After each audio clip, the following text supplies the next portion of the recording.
Welcome to Insights in Sound, where we talk to the people behind the scenes, behind the technology, and behind the music. People you may not know, but you should. Let me see. What did I want to say about you anyway? I don't know. I have no idea.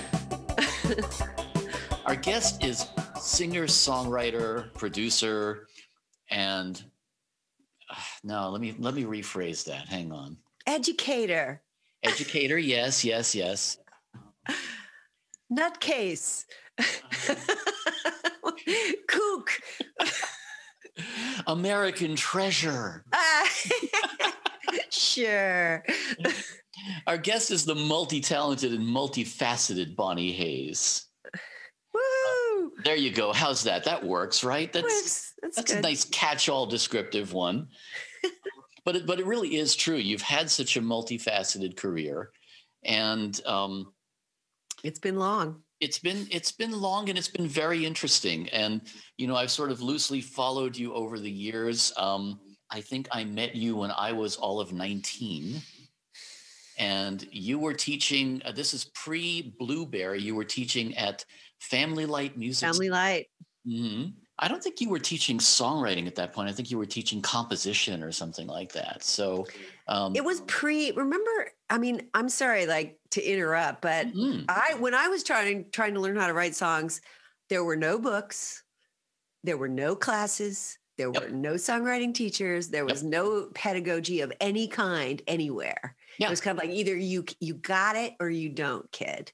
Yeah, that exactly. Was sort of Exactly. And, I think to your credit, you kept at it until you got it, I figured it out the way that most people figure it out, by listening to songs I liked and going, what are they doing? Mm-hmm. There's an element to a lot of your songwriting. And it has to do with sort of, I'm not sure what the actual musical term is, but there's an ascending quality. There's an ascension quality to, like, a lot of your chord movements and stuff like that. Things move upward. And I think that's that's an interesting trick. And it's very, it's very positive. And I think, so that, there was this, I was smiling because I was thinking about how in love with the Circle of Fifths I was. Yeah. Right. So when you play, as I discovered the Circle of Fifths and the many, many, many ways in which it organizes and helps me understand music and keys and how things are laid out. But I understood it in a way that was really emotional because of the emotional qualities of certain Circle of Fifths progressions. Yes. And so there is this ascending and descending depending on which direction that you're going in. So there's that, which there was a long time where that was all I did was work on voice leading and moving sets of chords in different Circle of Fifths patterns, that's like maybe too nerdy for most people, but it was like a lot of what happened to me was like learning a concept and then sort of emotionalizing it, right? Internalizing it and then turning it into a feeling, right? So deep, weird, and not intentionally, just sort of, that was how I made things make sense, right? In terms of using them in songs, was to create emotions. And then there was another thing that happened to me, which was that I was when I first started writing songs, I wrote like angry, kind of sarcastic songs. No. And I had a band, and like an early version of the Punts, and we would play out in clubs, and I would be playing my songs and watch as people sort of edged back away from the stage. And we weren't that loud. I couldn't really figure out what was going on. But what I finally realized is that these people don't care if you're mad. They're not interested, in being bummed out. They're not interested in you being superior and sarcastic with them, right? They owe you nothing, okay? And so you basically need to figure out a way if you want to give people a bad message, you've got to do it in a delicious little yummy package, right? It's a modern version of a spoonful of sugar, or marketing, you know? Yeah. But it's basically I started just going, what would be the flip side, the upside of this? Of this story, you know, and started really, and that was like when I wrote all that stuff like Shelley's Boyfriend, which was this, like, you know, I had written a version of that song where I was sort of just, you know, making fun of the guy, you know, Yeah. and then realizing that no, it was really not about him at all. It was about her and me, right? And me being able to, so I just felt like I started really looking at myself and what I was putting out in terms of who wants to hear that. And that was the first externalization of creativity that I really experienced, right? There are a lot of other songwriters whom I admire who followed a similar path. And, you know, there's a lot of, I mean, I think there's a lot of very good tongue-in-cheek, and I won't call it negative messaging, but, you know, ways of expressing that anger. Young Elvis Costello did a really great job. Graham Parker was another one, you know. I'll tell you what the difference is. I'm a woman. And if I may just say, my friend, when women say things like what Elvis Costello says, it's harsh and bitter and bitchy. And when men say it, it's tongue in cheek and clever. Cutting edge. So just saying, just pointing out, the world is not like angry women. No, now you're absolutely right. And that was actually something I was getting to, is that, you know, sorry. Yeah. No, I think it's interesting that you bring that up, because that is, you know, I mean, I've had a lot of conversations about this with women that I know and men that I know. And, you know, there is definitely we know that there's an uneven playing field, clearly, but the perspective that you're talking about, turning it into a positive message, is actually something that I think works equally well for men. And I think, to a certain extent, I mean, those examples that I cited, among many others, men take longer to get that message. Have turned to message. That. Exactly. Mm-hmm.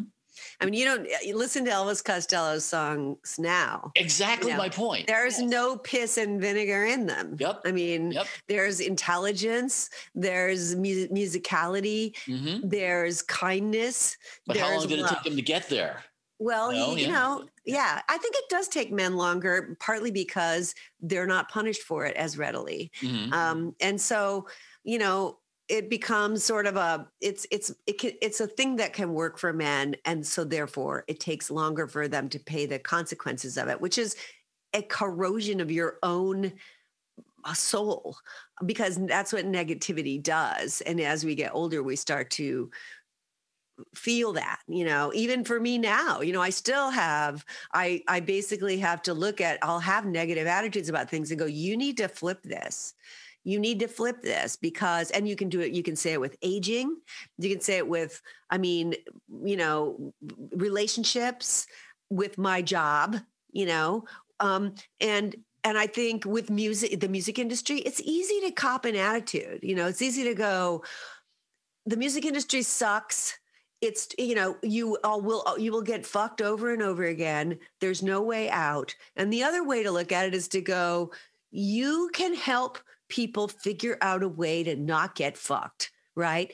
That's my way of going back at it, right? Is doing that with young people and going, you know what? You don't have to take this publishing deal. They don't listen, but I can say it. I mean, some of them do. And not just not getting fucked, but when you've been fucked, you know, it's that old story of, it's not what happens to you, but it's how you react to it. Yeah. You know, it's like a lot of people in our industry have been fucked, you know. Yeah, everyone has. Exactly. You always get fucked Yeah, first. If you haven't been in this industry long enough yet. Give it time, right? But you've been really lucky. Exactly. But at the same time, I think, you know, that's really important, what you do with it. The same way you're talking about what you've done with, you know, your perspective on songwriting. I think, you know, it's a matter of not being, not necessarily not being angry, because we all have the right to be angry. I think that anger gives you a little power. But hanging it can't on be to the only thing you're expressing. Anger is a secondary emotion, right? Yeah. It is not a real thing. It's fear or pain, right? Yeah. That's basically what it is. And so if we can go that little 2 or 3 inches deeper into where is this anger coming from? I have been hurt, right? Or I'm afraid that I'm irrelevant, right? Those places are better places to come from. Yes. Than fuck the world. Well, that's a good starting point, but we want to go. But that's disempowering, right? Fuck the world is disempowering. Fuck the world, I'm a victim. Exactly. Being a victim is what's disempowering, but then turning that into something where it's empathic. I mean, I think that, and like you say, I mean, that's the stuff that I want to teach younger people too, is, okay, yes, you've had this setback. Now, what are you going to do with it? Right. And there's always a way out. There's a way up. Yeah. And, this is the thing, is like, it took me a long time to realize that. Like, you can look at life as just a series of basically situations in which you have your innocence stripped away from you and your belief in possibility. Or you can look at it as a series of it's like a series of opportunities, right? And I sound like such a freaking Pollyanna when I say this, but this is the only way I've survived this life, without turning into a grumpy, bitter old lady who takes it out on kids, or happy people. And I don't really, it's not really what I want to do. I want to be a happy person. Yeah. Yeah. No, it's true. And I think it's interesting, it's interesting to talk to someone else who has gotten to this point too, because, we definitely, we all take our lumps, coming up, especially in a business like the one we're in, we all take a lot of lumps. And, we see a lot of people who are not just fucked over, but, they fuck themselves over, Right. because they make themselves victims. And in doing so, they miss a lot of opportunities. And I think that's, I think it's interesting to me to see, like, you went from having a sort of a punky band at a time when everybody was doing the punky thing, But you have to understand, punk is what set me free. Because before that, I was like a piano player. I'm playing jazz. I'm like only going to play like important music that good musicians play. But what happened was punk was like, oh, I can sing. Like, I don't have to be good to sing, and I don't have to be good to write songs. I can just make up this silly little shit and put it together and into funny patterns. And I mean, it was really like that. It was like, oh, I'm relieved of the necessity of being great.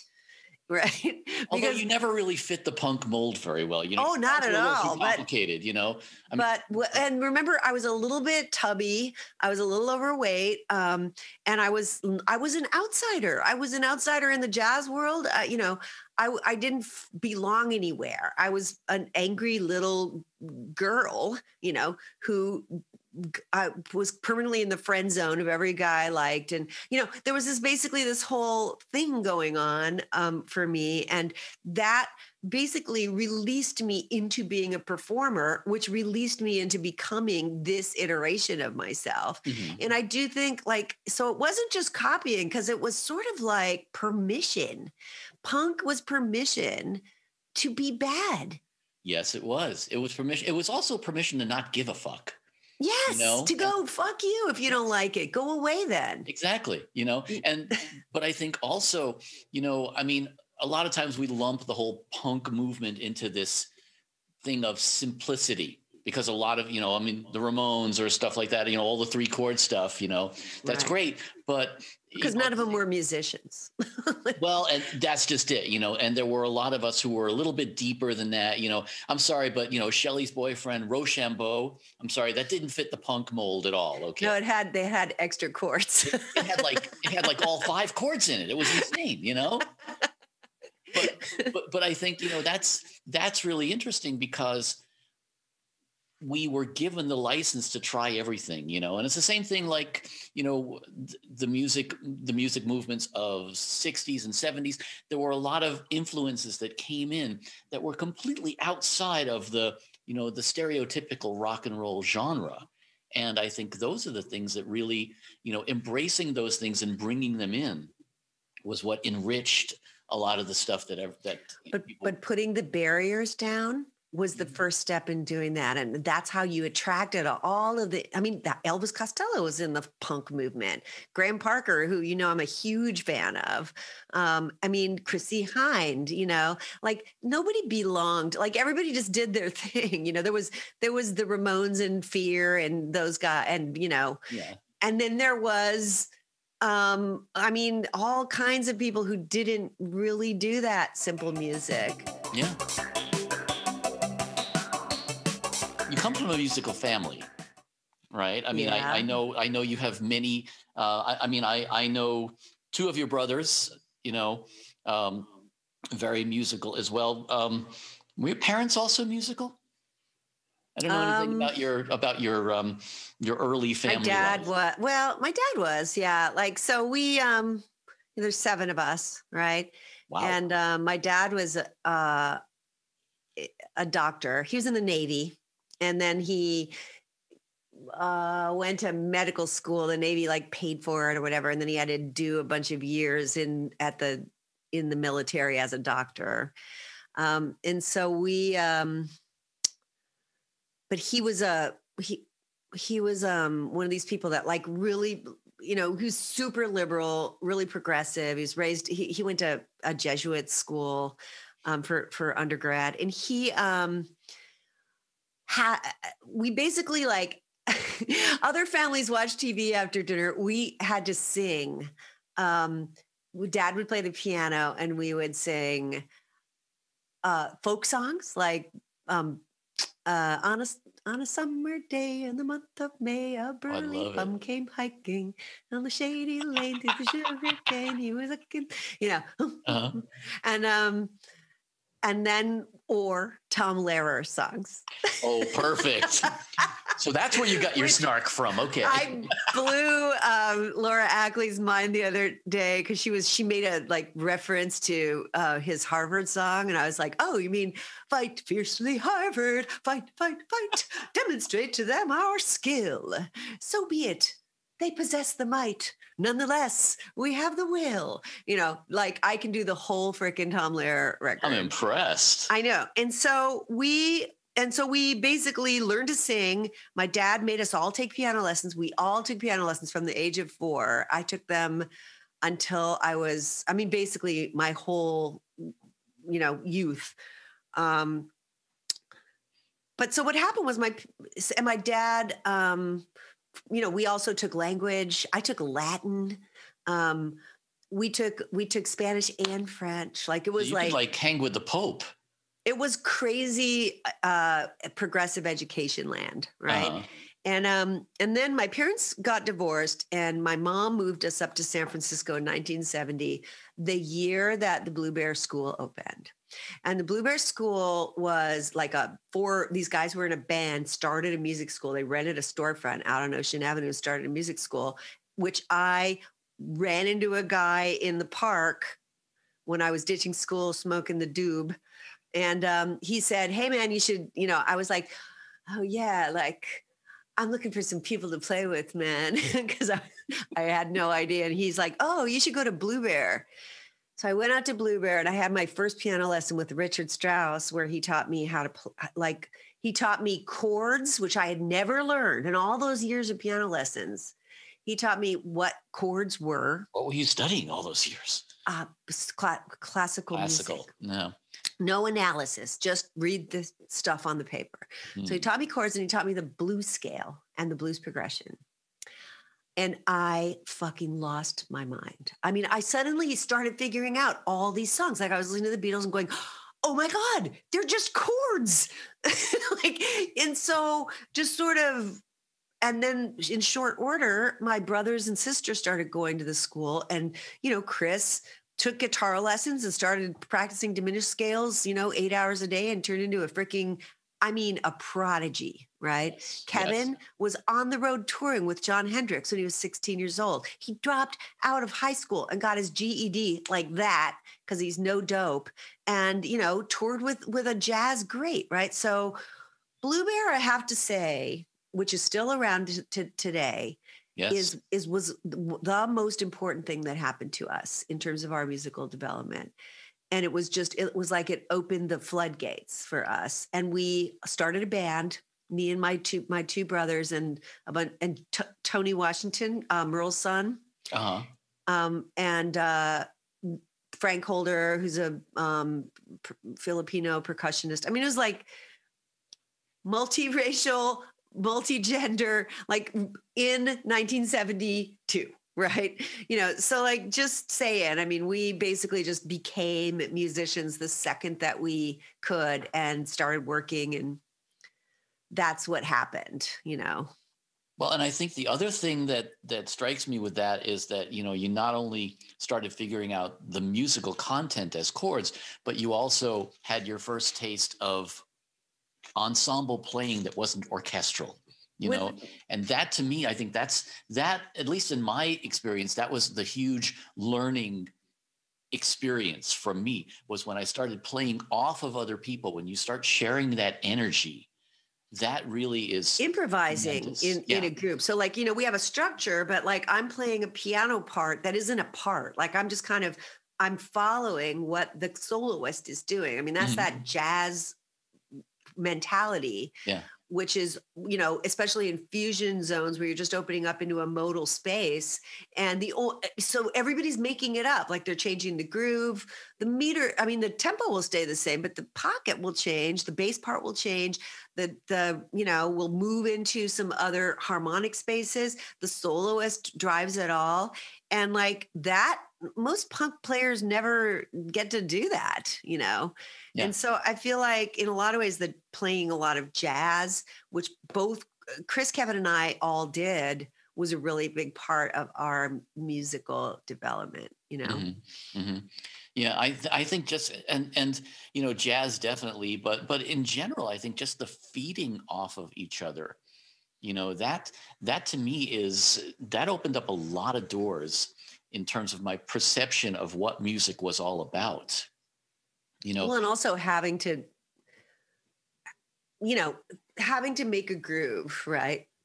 So like going, okay, well, he's doing this, so I have to fit around that, or I have to answer that, or converse. That whole musical conversation idea was that stuff that lead guitarists take forever to learn, you mean? Yeah, well, Chris, that's one of the things I will say about Chris. He's a great rhythm guitarist. He well, not just that, but his lines are tasteful too. Oh God, he's plays his ass off. Jesus. Yes. I mean, he will still play rings around most of the guitar players I know. Mm-hmm. And but what I like about his playing, and I can say this about a few players, is the understanding that ultimately we're there to support the song. Well, and Huey, I'm going to give, and I know Chris would agree. Props to Huey. Taught him that, and Huey, one of the things about Huey that is he's so underrated in this regard is as a leader, as a band leader. I mean, it's easy to kind of look at that and go, oh, there's the musicians and then there's Huey, but Huey has, is brilliant in terms of understanding how the music should fit together. He's just got a great sensibility, and he's one of the smarter people I've ever met. Actually, I don't know if you've talked to him much, but I've talked to him a few times. Well, yeah, and just not only musically savvy, but Huey Lewis understands a pop song. Yeah, nails a pop song, nails an arrangement. He knows how to make an arrangement work. Exactly. And that, that points to the whole thing that I'm talking about, where people sort of understand that this song is the sum total of your part and my part and that other person's part, and how they all fit together and mesh together. And it's not that we're all balls to the wall playing all at the same time. We're giving space for each other. Well, in the best bands, there's a leader who says, you stop playing during the verse. Yeah, exactly. so that something can come in during the chorus. And that's what Huey's great at. He's good at everybody lay out, and they have that whole thing of like sort of the mentality of the really minimal verse and the big chorus, which, a lot of people just never got, Yeah. When you go to see people live and you're like, "Oh, my ears hurt," that doesn't really happen with them. That's a great band. Truly yeah, great. it is a great band, and there are a number of bands like that, and that San Francisco scene really did give birth to a lot of Dude, what a fun scene. What a fun scene. Yes, I agree. And that was, that's a scene that I'm glad I was a part of, because I saw so many great influences and learned from so many people what to do and more importantly, what not to do, what notes not to play. As a keyboard player, I'm sure obviously you had to learn that too, when to keep your left hand out of it, little things like that. That happened early. Somebody, a bass player, was like, "Don't play anything down there. I'm already down there. You just, yeah." Mm-hmm. Another thing that's kind of interesting to me is during that era, there was a whole lot of technological development. And that had a huge impact on not only our technical understanding, but also on our songwriting. The first time I got a 4-track tape machine, the first time I discovered MIDI, what did that do for you as a songwriter? I can tell you the very first thing that happened was I remember having a rehearsal with my band, and everybody just played what they wanted. And it like bore no resemblance to the music that I heard inside my head. And I went home and I bought a 4-track, a TIAC 4-track, which we dubbed the tit rack because it said multi-track. So we just blacked out the MUL. Nice. And we just got a bunch of the demos digitized. And I made a recording using a TR-808. I played a clavinet through a guitar amp to make the guitar tracks. I played organ, and then I tracked up my vocals, and I was like, play it. And then I used the organ bass, because I didn't have a synthesizer yet. There weren't any synthesizers, organ bass. And I said, play it just like this. And that was really how I started kind of conveying to my band the sound that I wanted. And so that was like the beginning of my obsession with controlling. And, I wanted the opposite of jazz. I wanted to be totally in control of the arrangements. I didn't want people making up their own parts. Now I'm different about it, but I do feel like what happens is if you say to a musician, make up a part, they'll make a part for every section of the song, and a part that basically shows every part of the tonality, every possible subtlety will be expressed in that one part. And so I think it's really important for songwriters to also be arrangers and go, you just play this drone part that comes in on the chorus. We'll take care of the tonality. You don't have to play that. You just play the drone, right?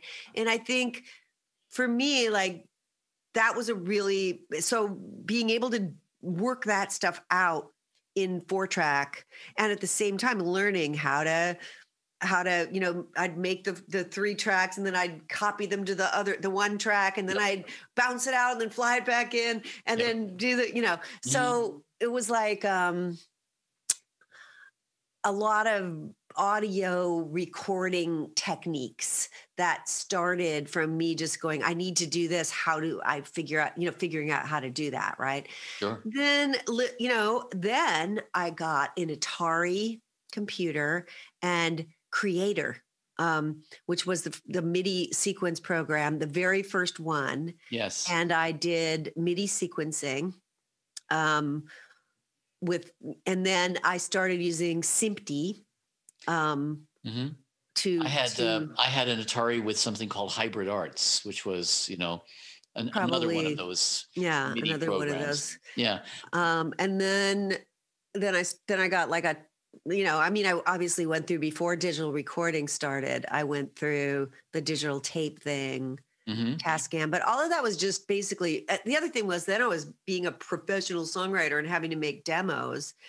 And I didn't want to pay a guy to make a demo of a song for me that wasn't even going to sound good. Like, sorry, man, but the reality was that the people who were, I was going to have to pay to do demos. I was going to have to send it back 5 times, Well, and that's just it. You're developing that song. You're developing those ideas. You don't want to have to pay somebody for that studio time. And explain it to them and then have it sound like shit anyways, because the guy couldn't play the way that I wanted it to be played.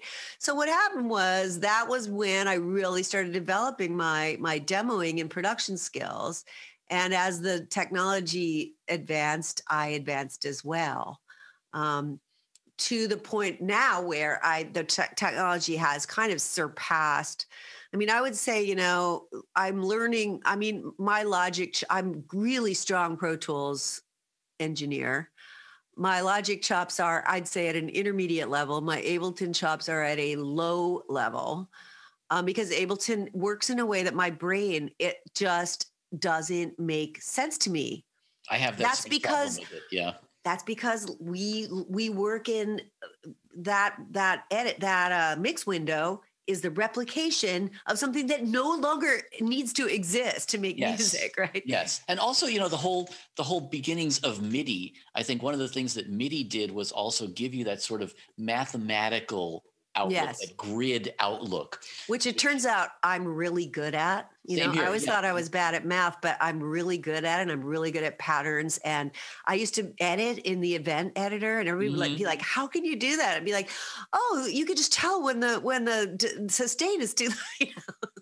Yep. Super nerdy rabbit hole personality. But that is the nerdy part of music, because if you think about it, that's the whole left brain, right brain thing where music is very right brain creative, but it's also very mathematical, very left brain. Pattern recognition is a huge part.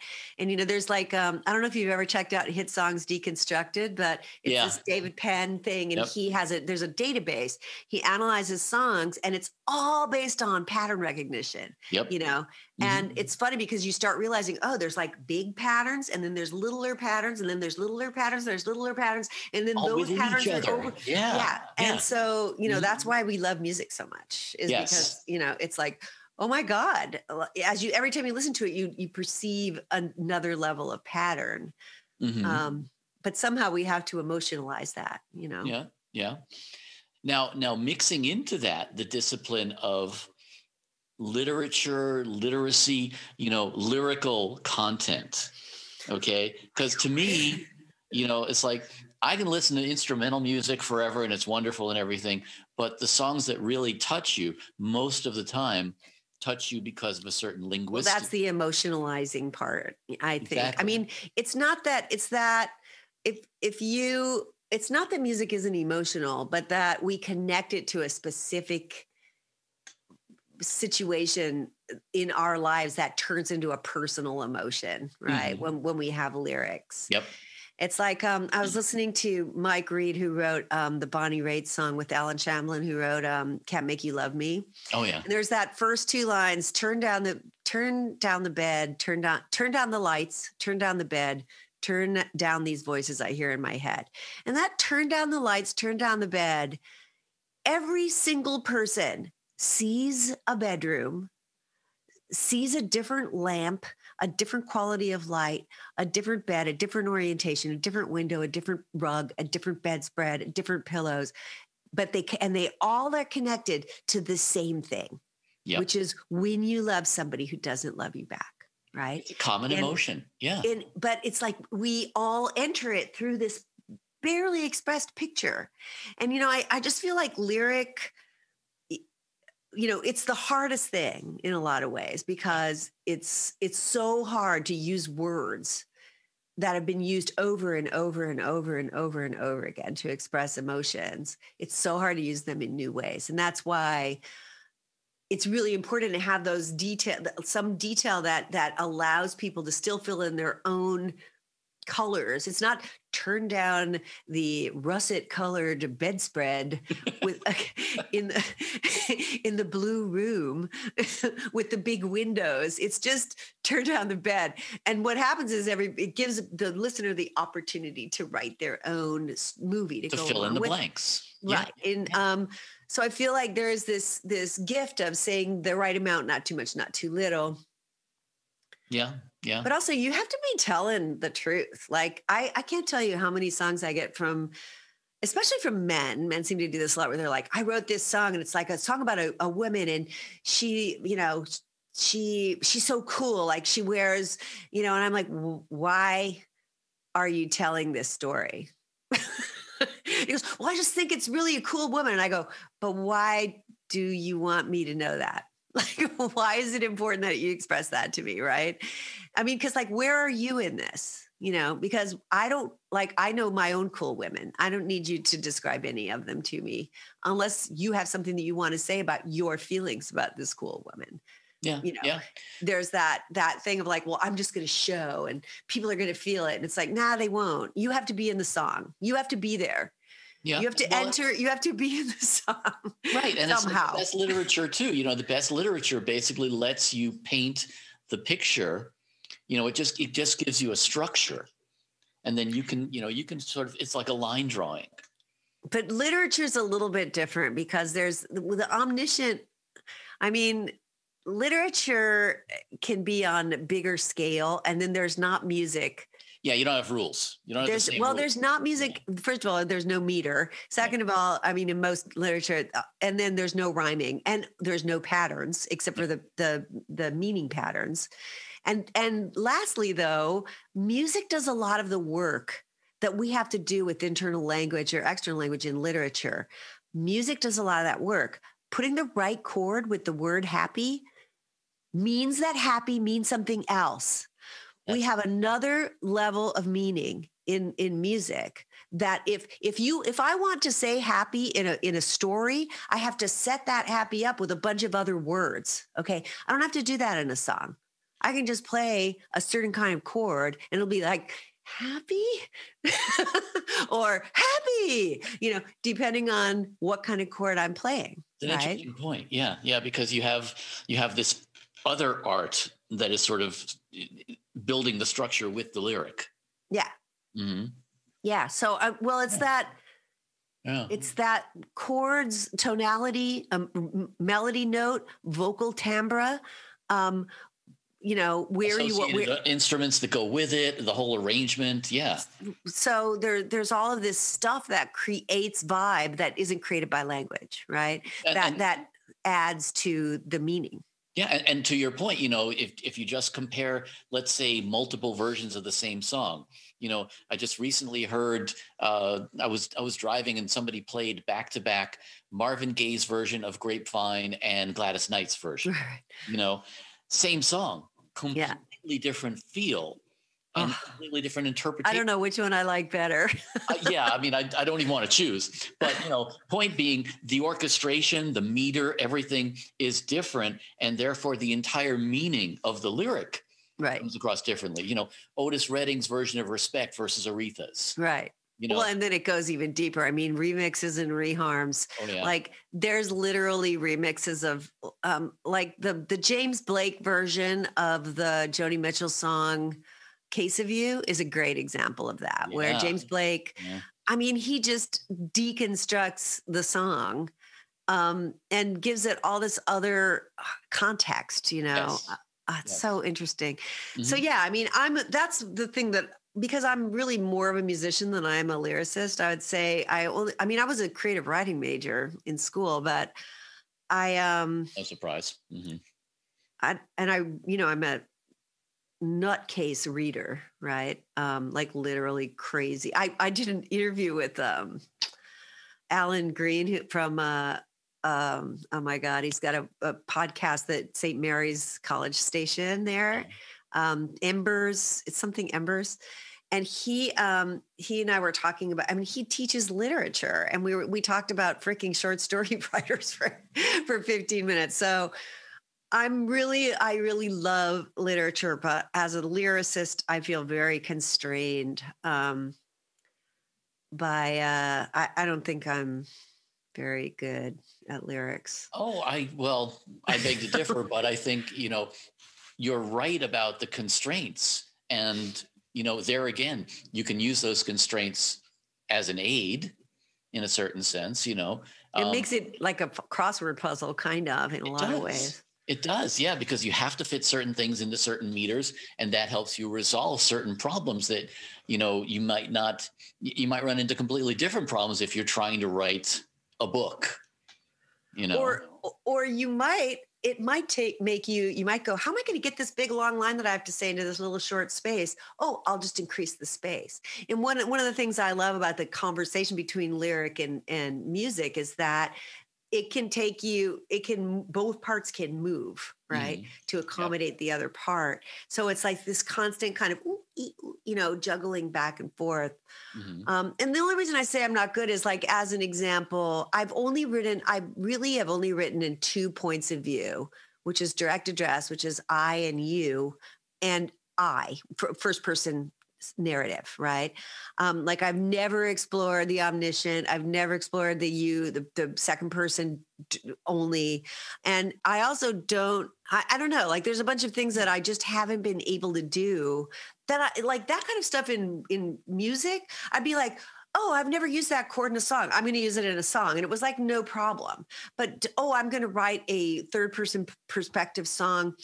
I've tried that like numerous times and just got washed up on the beach, right? Yeah, just nothing happens. Interesting. Yeah, so I don't seem to have as much control in that area, I guess is what I would say. And maybe that's good. That's an interesting thing about songwriting in general. I mean, I know that I've experienced this, I'm sure you have too, where a song just kind of comes out.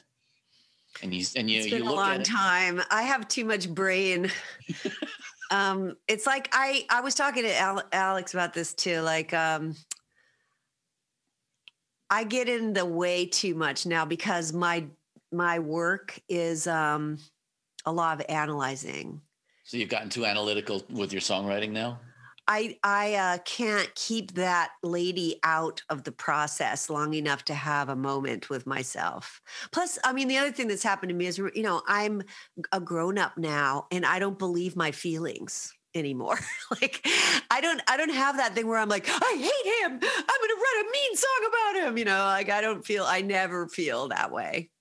That's interesting that you mentioned that because, I had a conversation recently with someone about the idea that a lot of, people who I consider the songwriting greats stop writing really momentous songs as they get older.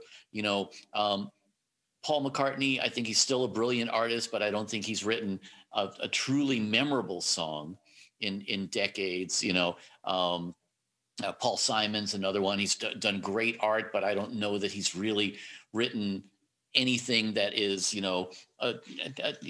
you can go on and on with that. And I had actually opined that it was more just not being hungry, but maybe you have a point there. Maybe it's more just the cerebral maturity of, getting older. I don't know. I think it's, notice what I said, I don't believe my feelings. So what's happened for me is that feelings used to be a driving force, right? My emotional life. The problem is feelings pass and they change. I don't think that feelings are things that live forever. Do you know what I mean? Like, first of all, I don't think love is a feeling. I think it's an action. It's a series of actions. And so I would argue with people that go, there is transcendent forever love. And I'm like, it's a transcendent forever series of actions that prove again and again to somebody and create trust. And that's not really a feeling, it's a response to a set of proven, here's, you can see, but to me, my feelings, especially feelings of pain, I look at them and go, this will pass. Right. And that is why I always write those positive songs. It's like, I don't think that pain, I don't know. I don't really believe my feelings, I guess. And I stopped kind of giving them all of that authority and power in my life. And that's when I got a lot happier. It's also when I stopped really writing emotional songs, Interesting.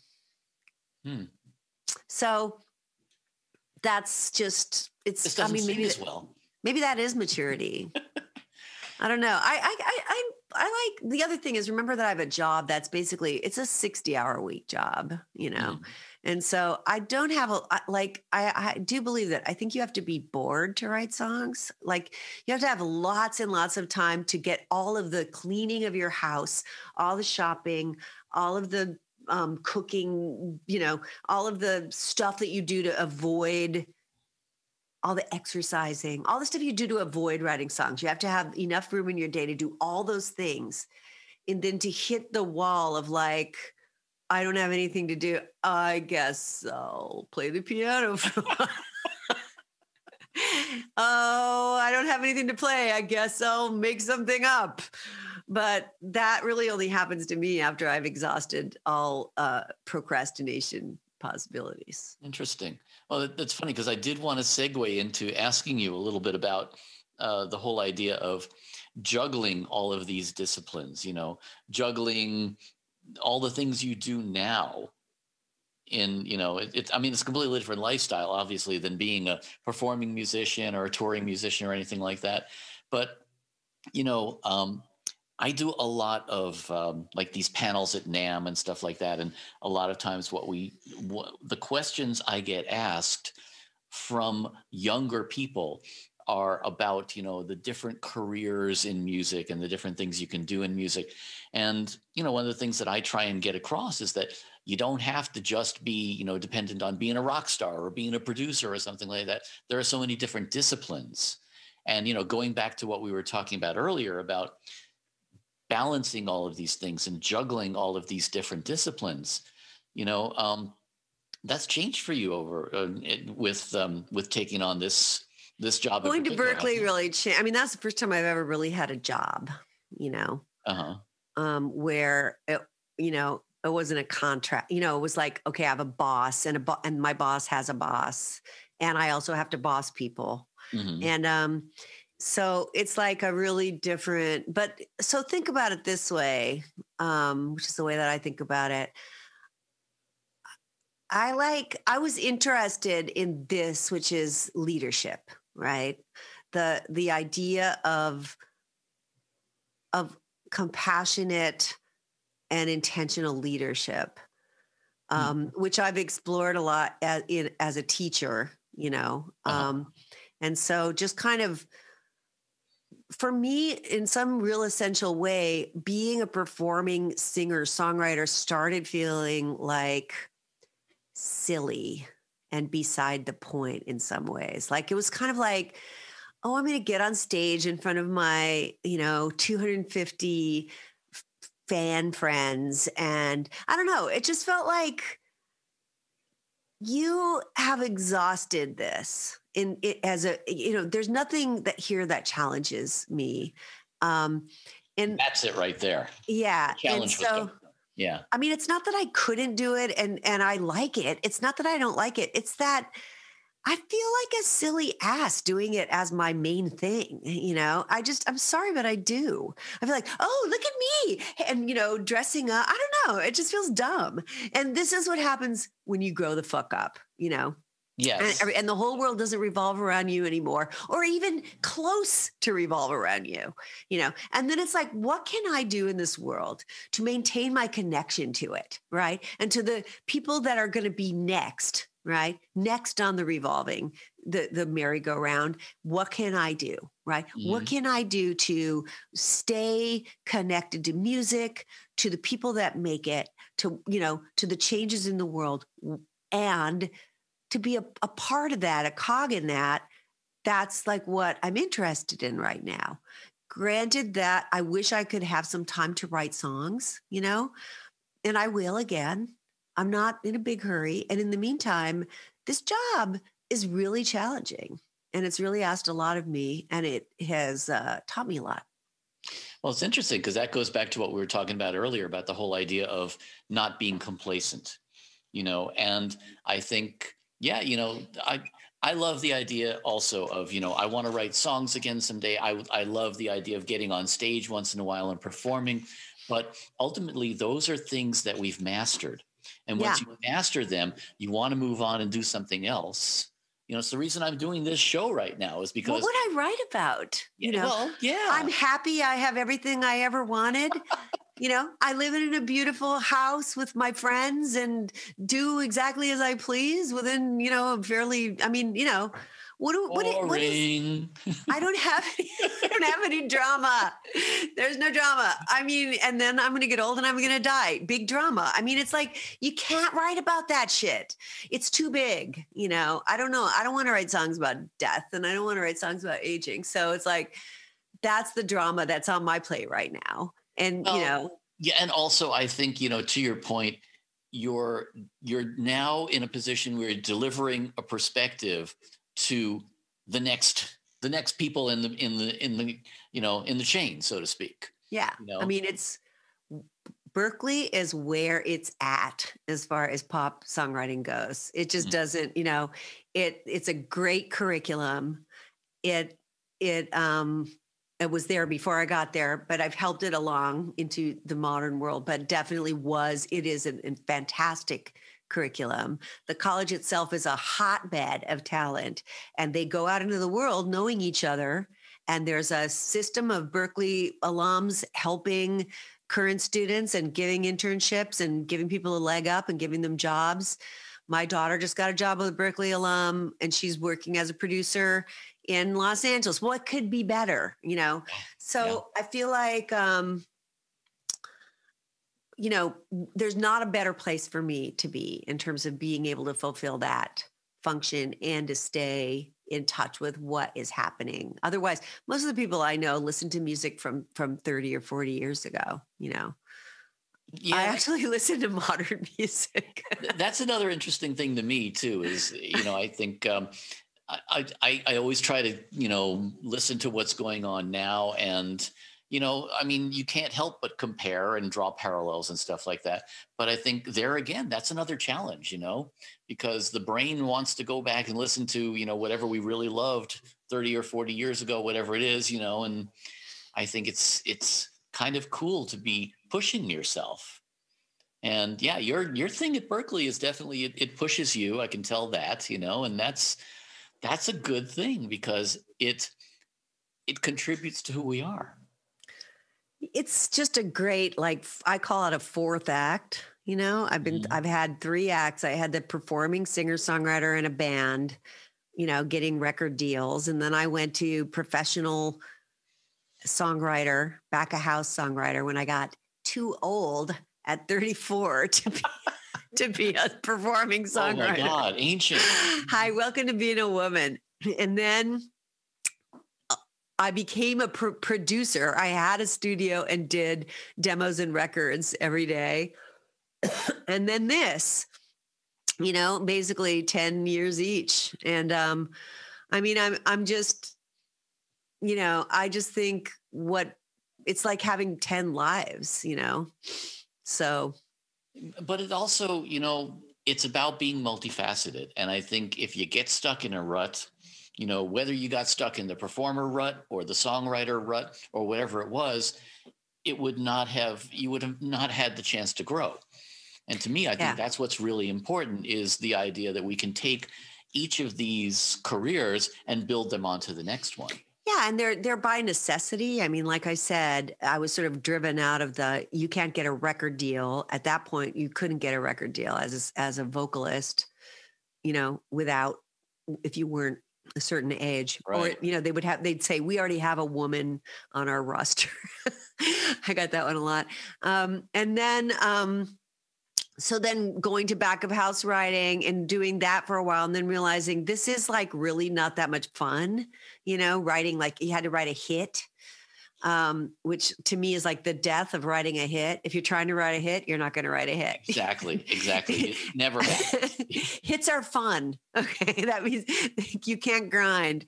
Mm-hmm. And then so I was like, this is no fun. Plus I had a kid. So I moved to Northern California. I was like, well, now what am I going to do? Oh, I'm really good at making demos. I started teaching and then people would be like, will you make a demo for my song with me? And I'd be like, yeah. It was all really organic. In other words, it wasn't really I decided to change. And I think that's the big thing to tell young people who are asking, well, what about careers? You go, your career will take multiple forms. It's going to shape shift, Yes. right? According to you, the demands of your life, of your personal life, of the industry, and your skill set, and whether you can add new skills to your skill set or not, will have a lot to do with it. Well, and I'm a firm believer in letting the path light up in front of you as you walk. Yeah, it literally is like what I tell the kids. I go, take the door that opens. Yeah, You know, it's true. The sum total of that is what makes us not only who we are, but able to survive. well, it is. It also keeps it interesting, and like Yeah. that. I mean, for those of us, the other thing about I think a lot of people who have that high risk tolerance is that we also tend to be easily bored. And so, I mean, I That's a have huge the part of attention it. span of a gnat. That's a huge part of it. You know, and Although I can hyper, so I am obsessive. You know, I have a very, and everybody in my family has a deep obsessive streak. So I can go in and focus really, really hard. But generally speaking, I'm like, I want to do this now. You know, like it's kind of like, I don't like this. You know, well, and let's also leave this and go there. You know, yeah, and when the challenge stops. I want to talk about my re-release of Good Clean Fun. I'm so sorry because I actually wanted to ask you if there was some stuff you wanted to promote now. So yes, what are you doing now? So, well, I'm doing Berkeley and I'm not really, I do have about half of a record written. God knows when I'll get around to doing it. If I couldn't do it in a pandemic, God knows when I'll be able to do it. But I did. So I had this amazing experience where, you know, I've been signed. I've had 5 publishing deals and all earned out, by the way. And I, in all but one of them, my songs did not revert. So that means that the person who signed me the publishing deal, the company owned my songs forever. Mm-hmm. But luckily, there's this little window in publishing and master ownership that a smart songwriter can access, which is, I forget exactly what it is, but talk to any good lawyer. If anybody out there needs a lawyer for this, I've got the guy. What happened was I was talking to Louise Goffin and she said, oh, I got my master's back and I got my publishing back. And so I basically went to this guy and he goes, oh yeah, I could do that. We wrote it up. I got my master's for Good Clean Fun and my publishing from my first pub deal back. Wow. So I now own the copyrights and the recordings of Good Clean Fun. So as part of that friendship that I struck up with that lawyer, he also works at this company called Blixa, which does re-releases. They did like Robin Jane and Lane and the Chartbusters, and they did Louise. So they'll re-release your CDs. And Blixa actually did spent the money to create this CD version, and we put Brave New Girl, which is my EP that followed up Good Clean Fun, and the single, the first recording of Shelley's Boyfriend and Rochambeau, and a couple of demos onto this really nice CD package, and we're re-releasing it. And the only reason, so a lot of people, because Wounded Bird, what happened was Warner Brothers ended up with my record, which they had no right to because they wouldn't release it when it came out. And that's one of the reasons that the record didn't turn into a huge hit, right? Was that Warner Brothers was like, oh yeah, we don't want to distribute that record. They ended up with the master and they licensed it to Wounded Bird, which is like a legacy thing. I had, when I found out it had been released, somebody called me and said, hey, I just bought your CD. And I was like, what the fuck? I never got a penny. Okay. So the only time I ever got paid was when I took Wounded Bird to Warner Brothers to court, and we never got to court. I sued them to get paid for the Wounded Bird release, at which point I got like $1,000 or something. Okay. Ooh. I would like, for once in my fucking life, to get paid for Good Clean Fun. So what I'm doing is I'm re-releasing it, and I'm asking the people that love that record to do me a solid, and you're going to experience a lot of music that you might have forgotten about from our early days. So if you're interested, it's on Amazon as a pre-order before December 11th, and you can order the CD and you can get the digital download now, and then they'll send you the CD.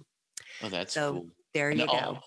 they got the original artwork with it too and everything? Yes, we have the original artwork. Whoa. Warner's was kind enough to provide us with that. We just actually stole it, but I don't think they're going to sue us for it. Yeah, whatever. And then, we have a bunch of photos like Pat Johnson, a bunch of great old photos from that period and liner notes. So there's a lot on there. There's music that you can't buy right now.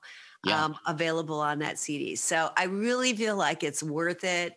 And it will really be nice, for me to finally be like, I'm finally owning my own music. And this is one of the things people don't know about the music industry. Most people don't own their recordings. They pay for them and yet don't own them.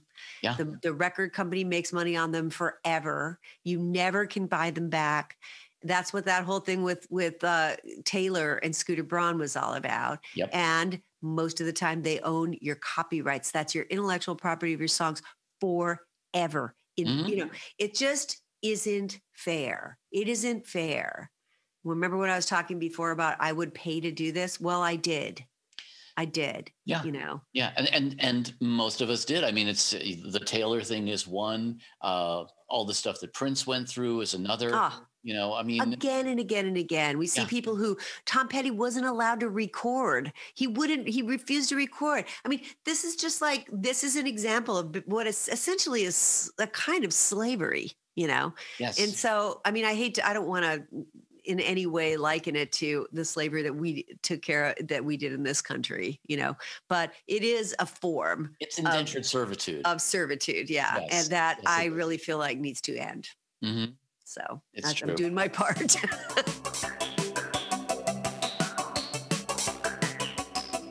When you talk about writing a hit, I mean, I think the hits, they come sort of unintentionally, don't they? I mean, Mine were certainly, I mean, I will say that there was this point, like at around the same time that I started trying to write the positive songs, where I started to write songs that had hooks, so that became pretty ingrained in me. Like, I don't like a chorus that doesn't have a hook in it, right? Sorry, I don't think it's a chorus if it doesn't have a hook in it.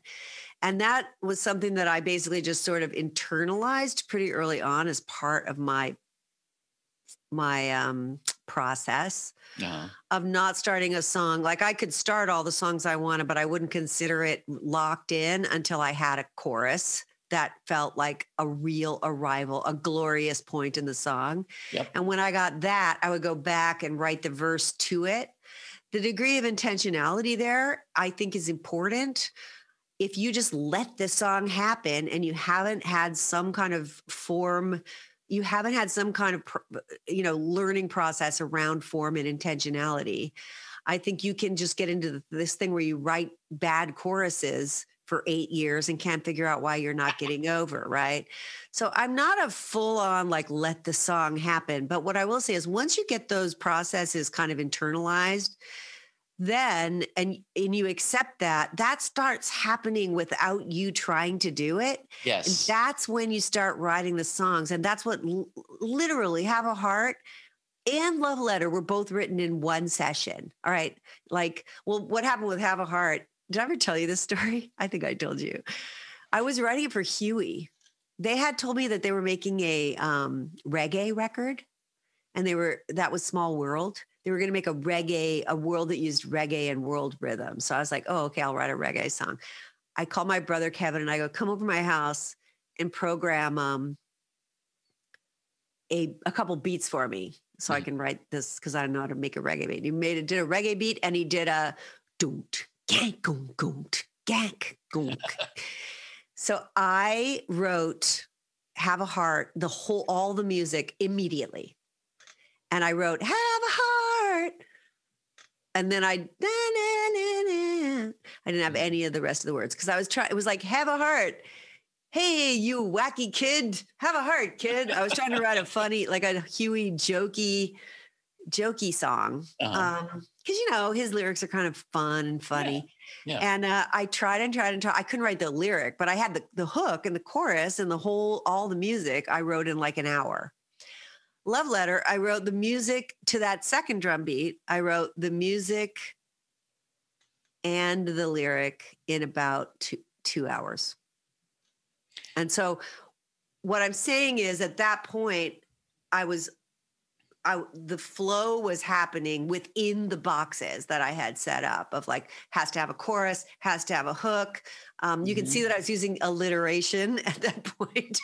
But you also had, it's almost like an Olympic athlete training. You know, you had already kind of gotten your mindset to there where it sort of flowed. Right. So I didn't have to think, I better get busy and write a chorus. It was just part of the flow of it. And then I was able to do it really fast. So I do feel like there's this weird balancing again of technique, or sort of a combination of intentionality and technical ability of sort of adapting to the form, the requirements, that then gives you the space to be creative within that box. Yeah. And I'm grateful for the box, because otherwise I wouldn't be able to be creative. Yeah, it's true. That's beautiful. That's like profound even. accidental profundity. Tell you what, that's the best kind. Yeah. Although I just, I don't know. I just learned this. Do you know who Amy Hempel is? I know that name. She's a short story writer. I'm going to go on a short story binge here, but she has this new book of stories called "Sing to It," and it's from this Arab proverb that I'm now using on my email as my quote, which is, "When danger approaches, sing to it." Is that like the best thing ever? Ooh. That is super profound. Yeah. And I think it's pretty, it's pretty like trying to be, but it also works, Well, it's true. It's true. And I think, to a certain extent, you've kind of lived that, Yeah, that's exactly right. I was scared of everything. Now I fear nothing. What do they say? Old age and treachery will get you further than... Well, you do, like, you start realizing, well, it's just going to keep going and you'll get over it, whatever it is. Yeah.